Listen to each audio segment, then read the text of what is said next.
Bonjour à tous amis turfistes, j'espère que vous allez bien et que vous avez passé un très bon week-end. On se retrouve ce lundi 27 novembre sur l'hippodrome de Vincennes pour la course du Quintet et je vous partage donc ma sélection de 5 chevaux. Et n'oubliez pas avant de commencer de vous abonner pour ceux qui ne l'ont pas encore fait, de liker, de partager. C'est très important les amis, ça me fait plaisir. Et c'est parti pour le Quintet qui aura lieu en Réunion 1 à Vincennes, ce sera la course numéro 1. Sur les 2700 mètres de la grande piste, une course réservée aux chevaux de 7 à 8 ans et n'ayant pas gagné 251 000 €. Le départ aura donc lieu à 13h50. Il y aura 16 partants dans ce prix de mêlée du Maine, 13 mâles et seulement 3 femelles. Et j'ai retenu les 3 femelles dans ma sélection qui affrontent les mâles avec de belles ambitions. Une course pas facile à analyser avec de nombreux adversaires qui se valent, ce qui donne une course qui est selon moi très ouverte. Je vois quand même une base dans cette course, il s'agit du numéro 10, Gloire du Perche. La pensionnaire de Monsieur Seguin est loin d'être une chèvre, hein, ça vous fait rire. Elle n'a pas été très heureuse dans la course lors de son premier objectif de ce meeting à Vincennes, car elle n'a pas pu s'exprimer comme elle voulait, et pouvant même gagner si elle ne s'était pas faite piéger. Elle est en forme et est compétitive à ce niveau, elle s'entend plutôt bien avec David Thomas, qui va tout faire pour lui donner un bon parcours et batailler activement pour la victoire.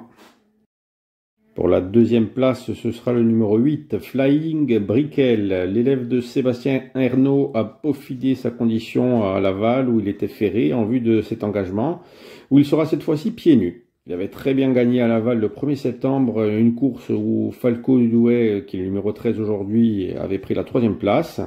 C'est un cheval qui aime aller de l'avant et qui est dur à l'effort. Donc s'il arrive à prendre un bon départ et prendre la tête, il va tout faire pour la garder jusqu'à la ligne d'arrivée. Ensuite, pour la 3e place, j'ai retenu le numéro 11, Guerrière Wind. Elle revient sur une distance et une piste qu'elle apprécie, même si j'aurais préféré qu'elle soit drivée par son entraîneur. Elle connaît déjà Paul-Philippe Loquin, avec qui elle s'est déjà placée en 2 associations. Elle est très en forme, comme l'attestent ses 2 dernières courses qui se sont soldées par 2 victoires. Elle sera à nouveau présentée sans faire, et Franck Nivard s'attend à l'avoir confirmée en prenant une part active à l'arrivée. En 4e position, ce sera pour moi le numéro 16, Grande de Ranchi, la 3e femelle de ma sélection et la 3e de la course.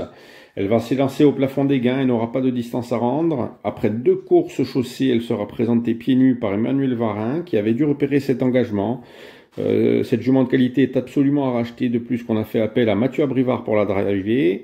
Et je pense que jouer le podium risque d'être difficile, mais elle a largement sa place dans la combinaison de ce Quintet Plus. Et pour terminer ma sélection, j'ai retenu en 5e position le numéro 5, Give Me.